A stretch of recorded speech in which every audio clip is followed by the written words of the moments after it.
गरीब कचरे वाली के घर आया अमीर का रिश्ता। शालू अपनी बेटी सुरभि के साथ एक तंबू लगाकर प्लास्टिक की पन्नी बिछाए बने घर में रहती थी, जो ज्यादा ना छोटा था और ना ज्यादा बड़ा, पर उन दोनों के लिए एक आशियाना था। उनके ऐसे रहने से आप अंदाजा लगा सकते हैं कि वो कितने गरीब थे। और शालू अपनी माँ के साथ कूड़ा कचरा बिना करती थी, लेकिन कम, क्योंकि वो अपनी तरह अपनी बेटी को भी कचरा बिनने वाली औरत नहीं बनाना चाहती थी। ऐसे ही एक सुबह अपने टेंट के आसपास से सुरभि कूड़ा कचरा बिन कर इकट्ठा कर लेती है और कहती है, माँ, मैंने सारा काम कर दिया। अब आपको आज कचरा बीनने की जरूरत नहीं है। इसके बदले में आज हमारा खाना हो जाएगा। सुरभि बेटा, तुझे कितनी बार मना किया है, तू ये सब काम मत किया कर। अपनी पढ़ाई पर ध्यान दे बेटा। ओ मेरी प्यारी माँ, मैंने अपनी 12वीं की पढ़ाई कर ली, और कितना पढूं? इसके बाद भी पढ़ाई होती है। तू वो भी पढ़। फीस कितनी भी होगी मैं तुझे दूंगी, पर तू पढ़ाई कर बेटा। माँ, मेरे बारे में कितना सोचोगी और कब तक ऐसे कचरा बीनती रहोगी? जन्म से लेकर अभी तक आपने मुझे कितने संघर्ष से पाला पोसा है, ये सिर्फ मैं ही जानती हूँ माँ। और अब बारी मेरी है। मैं आपके लिए कुछ काम करना चाहती हूँ। मैं नौकरी करूंगी। नहीं बेटा, तू पढ़ाई कर। नौकरी की कोई जरूरत नहीं है।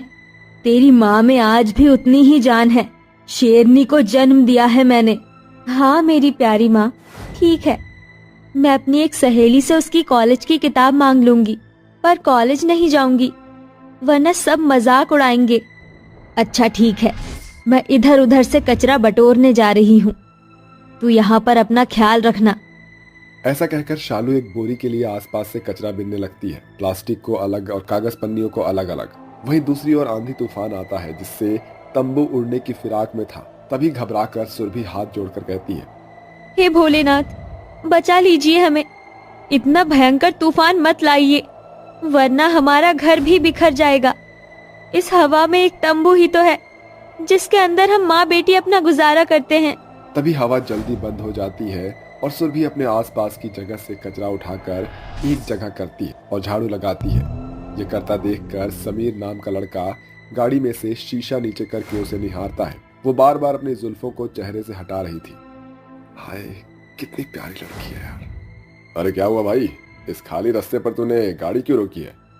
बाहर क्या देख रहा है? कुछ नहीं भाई। तभी समीर कार चलाकर थोड़ी आगे ले जाता है और तभी एक छोटा सा पिल्ला उस गाड़ी के पास आने वाला होता है कि सुरभि उसे बचा लेती है। अचानक से गाड़ी रोकने पर समीर फिर से उसे देखता है तो सुरभि कहती है, अरे, आपको दिखाई नहीं देता है? एक छोटा सा पप्पी यहाँ पर है। अगर उस पर गाड़ी चला देते तो क्या होता? थोड़ा देखकर चलाया कीजिए। समीर फिर से उसकी आंखों में डूबकर उसे निहारने लगता है। तभी सुरभि चुटकी बजाती है, आप क्या कर रहे हैं? आप जाइए ना। समीर चलना, क्या ताड़ रहा है यहाँ पर? समीर कार चलाकर चला जाता है। अपने घर सोता है तो बार बार उसे सुरभि की छवि ही अपने मन में दिखाई दे रही थी। उसे देखने के लिए उसी रात उसी जगह पर वो जाता है जहाँ वो टेंट के बाहर चूल्हे पर खाना पका रही थी। माँ, मैंने खाना बना लिया है, आप खा लो, गरम गरम। वैसे भी ठंडा मौसम है, खाना ठंडा हो जाएगा। हाँ बेटा, खा रही हूँ, पर तू भी आ जा, तेरे साथ खाऊंगी। माँ, मैं आ जाऊंगी। हाय, ये क्या हो रहा है मुझे? सुबह की मुलाकात ने मुझे पागल सा कर दिया है। मैं इतना बेतहाशा हो गया हूँ कि इतनी रात को भी मैं देखने के लिए इसे आ गया। अच्छा, अब चलता हूँ, वरना माँ डांटेगी। समीर इतना कहकर चला जाता है। 2-4 दिन बीतने के बाद समीर उसे देखे बिना रह नहीं पाता। वो रोज अपनी कार दूर खड़ी करके शीशा नीचे करके कार में बैठे बैठे सुरभि को निहारता रहता था। कभी पढ़ाई करते वक्त, कभी बर्तन धोते वक्त, तो कभी पिल्ले के साथ खेलते हुए।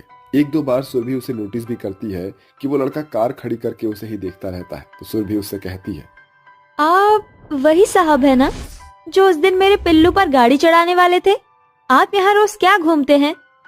वो कुछ नहीं। ये क्या हो रहा है मुझे समीर? इनके पास आते ही मेरा दिल बहुत धड़क रहा है। कहीं मुझे इससे प्यार तो नहीं हो गया है? समीर बिना कुछ बोले वहां से चला जाता है और वो सुरभि के बारे में ज्यादा सोचने लगता है। उसके बिना रह नहीं पाता, उसे बार बार देखने आता है। फिर एक दिन अपनी माँ कौशल्या को वो सुरभि के बारे में बताता है कि वो उससे शादी करना चाहता है। तो इस बात पर कौशल्या कहती है, क्या तुझे उस लड़की से प्यार हो गया है जिसका अपना कोई घर भी नहीं है और वो तंबू में रहती है?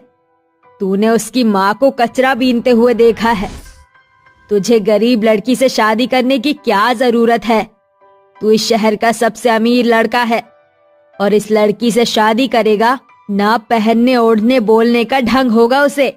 माँ प्लीज, मैं जितना आपसे प्यार करता हूँ ना, मैं उससे भी उतना ही करने लगा हूँ। वो हमेशा मेरे ख्यालों में आती है। मैं उसे अपनी वाइफ बनाना चाहता हूँ माँ। जहाँ तक तौर तरीके की बात है तो हम उसे यहाँ लाकर सब कुछ सिखा देंगे ना यार। प्लीज माँ, मान जाइए ना प्लीज। उसके घर चलिए ना प्लीज एक बार। ठीक है, जिसमें तेरी खुशी। हम कल ही उस लड़की के घर चलेंगे। कौशल्या बड़े ठाट बाट से तैयार होकर बेशकीमती तोहफा लेकर अपने बेटे के साथ सुरभि के घर की ओर बढ़ती है। शालू कचरा बीनकर हाथ धोकर बैठती है। तभी उन्हें देखकर वो घबरा कर कहती है, हे भगवान, ये हमारे घर पर कौन आ रहा है? कहीं ये हमें यहाँ से तंबू हटाने को ना कह दे। फिर मैं अपनी बेटी को लेकर कहाँ जाऊंगी? जब देखो अमीर लोग हमें हटा देते हैं तो कभी पुलिस। बहन जी, मैं आपके आगे हाथ जोड़ रही हूँ, मुझे यहाँ से खाली करने को मत बोलना। मेरे पास कोई जगह नहीं है। अरे अरे, एक मिनट, मैं आपको यहाँ से हटाने नहीं आई हूँ। मैं अपने समीर बेटे का रिश्ता आपकी बेटी के लिए लेकर आई हूँ। मेरा बेटा आपकी बेटी से बहुत प्यार करता है। नमस्ते जी। हे भगवान, ये तो वही लड़का है जो रोज घूरता था मुझे। क्या मेरी बेटी के लिए रिश्ता? मुझे आप जानती हैं, मैं बहुत गरीब हूँ। देने के लिए भी कुछ नहीं है मेरे पास, सिवाय कुछ रुपयों के। देखिए, इन सब की आप चिंता मत कीजिए। जितने पैसे और शादी से जुड़ा सामान चाहिए वो मैं दूंगी। मेरे इकलौते बेटे की शादी आपकी बेटी से मैं बहुत धूमधाम से करना चाहती हूँ। सुरभि, तुझे ये रिश्ता पसंद तो है ना बेटा? जी माँ। सुरभि शर्मा कर वहाँ से बाहर चली जाती है, जहाँ समीर उसका हाथ पकड़कर अपने दिल की बात करता है और दोनों माएं अपने बच्चों की शादी की बात करके 2 दिन बाद हल्दी की रस्म रखती है। कौशल्या शगुन की हल्दी लगाकर उसकी नजर उतार कर चली जाती है। जहाँ सभी लोग पीले कपड़े पहनते हैं, उसी टेंट और आसपास के पाइपलाइन में जो लोग रहते थे, जिसे सजा कर सुरभि की हल्दी की रस्म पूरी होती है। फिर मेहंदी की रस्म में सभी लोग हरे कलर के कपड़े पहनकर नाच गाना करते हैं। शालू भी आंखों में आंसू लिए गाते हुए कहती है, चंदा मेरी चंदा, तुझे कैसे मैं ये समझाऊं, मुझे लगती है तू कितनी प्यारी रे। तभी समीर उसे गुलाब देकर नाचते हुए कहता है तू जो आई सच के, मेहंदी रच के, चल बच के ओ सोनिए, दिल कितनों का खाए हच के ओ सोनिए, जिंद माही वे सोनी सोनी, आजा माही वे सोनी सोनी। कैसा लगा मेरा सरप्राइज? बहुत अच्छा। कितना प्यार करते हो मुझे, इतनी गरीब होने के बाद। आज के बाद दोबारा मत बोलना। कल मुझसे शादी करने के लिए तैयार रहना। ये रहा तुम्हारा बेशकीमती लहंगा और गहने। नमस्ते मम्मी जी। नमस्ते बेटा, जीते रहो बेटा। तभी समीर चला जाता है। अगले दिन दोनों बहुत शाही अंदाज में दूल्हा दुल्हन के जोड़े में तैयार होकर सारी रीति रिवाज से शादी करते हैं, जहाँ की अरेंजमेंट काफी रॉयल थी। तभी विदाई के वक्त सुरभि अपनी माँ के गले लगकर बहुत रोती है। माँ, मुझे आपको छोड़कर नहीं जाना। बेटा, जाना तो पड़ेगा। दामाद जी तेरी राह देख रहे हैं। जा, अपना नया संसार बसा। समधन जी, समीर बेटा, मेरी बेटी को अपने घर की बहू बनाने के लिए बहुत बहुत शुक्रिया और माफ कीजिएगा कि ज्यादा कुछ अच्छे से शादी नहीं कर पाई। अरे समधन जी, ऐसे रोइए मत और शर्मिंदा ना होइए। आपने इतना कीमती हीरा हमें सौंपा है, उसे पढ़ाया लिखाया है, यही हमारे लिए काफी है। दहेज जैसी चीजों को हम नहीं मानते। हाँ मम्मी जी, आप मुझे अपना बेटा मानती है ना? हाँ बेटा। तो मेरी एक बात मानिएगा, मैं आपको एक छोटा सा घर देना चाहता हूँ, जहाँ आप आराम से रहेंगी, ना कि इस तंबू में। यहाँ आपको ठंड लगती होगी ना? प्लीज मुझे मना मत कीजिएगा। ठीक है बेटा।